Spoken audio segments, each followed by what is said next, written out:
नमस्कार दोस्तों, हमारे चैनल पर आपका फिर से स्वागत है। आगे बढ़ने से पहले चैनल को लाइक, सब्सक्राइब, शेयर ज़रूर करें और बेल आइकन को प्रेस ज़रूर करें ताकि न्यू वीडियो की नोटिफिकेशंस आपके पास पहुंचती रहें।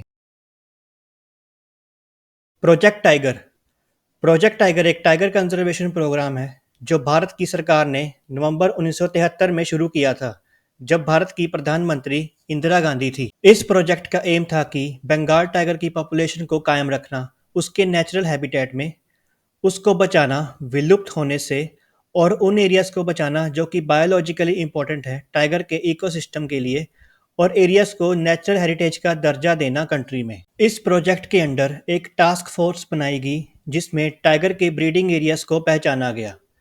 इस प्रोजेक्ट के लिए बहुत से फंड्स एंड कमिटमेंट्स दिए गए टाइगर की हैबिटेट को प्रोटेक्ट करने के लिए।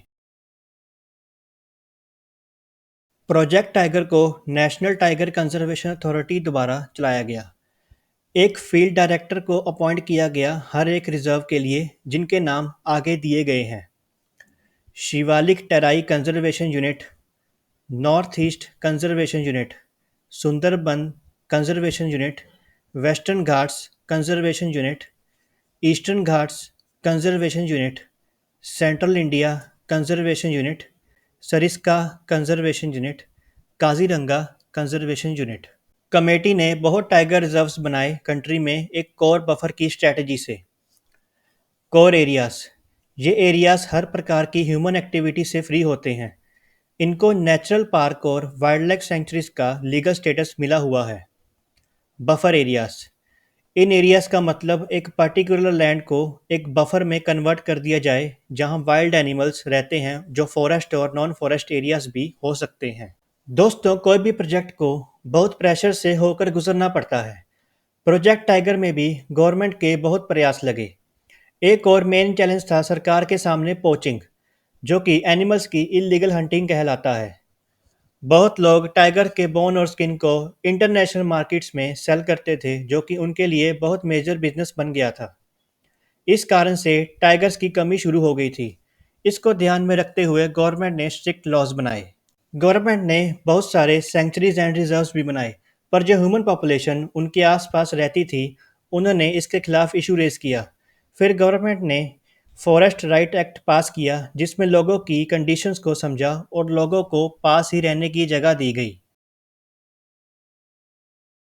प्रोजेक्ट के आगे बढ़ते बढ़ते ह्यूमन हेल्प की रिक्वायरमेंट होने लगी।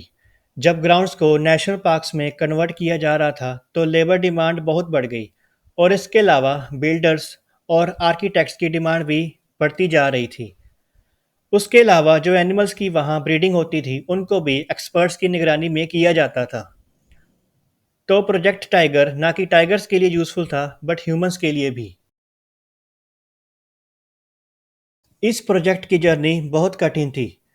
1970 के दशक में टाइगर का काउंट सिर्फ 1200 था, पर धीरे धीरे गवर्नमेंट के हार्ड वर्क और लोगों की मदद से टाइगर्स का काउंट 2022 के सेंसस में बहुत इंक्रीज हो चुका है। हाल ही में PM Modi Bandipur tiger reserve में गए, जो कि कर्नाटका में है।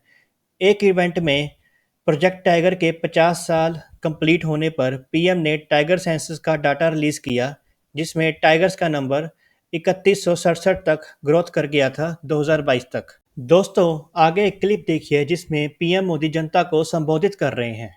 सभी एक बहुत ही महत्वपूर्ण पड़ाव के साक्षी बन रहे हैं। प्रोजेक्ट टाइगर को 50 वर्ष हो गए हैं। प्रोजेक्ट टाइगर की सफलता भारत के लिए ही नहीं, बल्कि पूरे विश्व के लिए गौरव का विषय है। प्रोजेक्ट टाइगर की सक्सेस के बाद गवर्नमेंट ने वाइल्ड लाइफ प्रोटेक्शन एक्ट, जो कि 1972 में बना था, वो अपडेट कर दिया। इस अपडेशन ने श्योर कर दिया कि टाइगर्स के साथ अदर वाइल्ड लाइफ एनिमल्स को भी प्रोटेक्ट किया जाए, जिसमें गिर लॉयंस, वन हॉर्न राइनोस भी शामिल थे।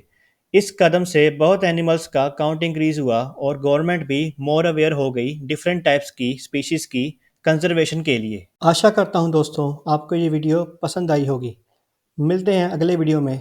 धन्यवाद।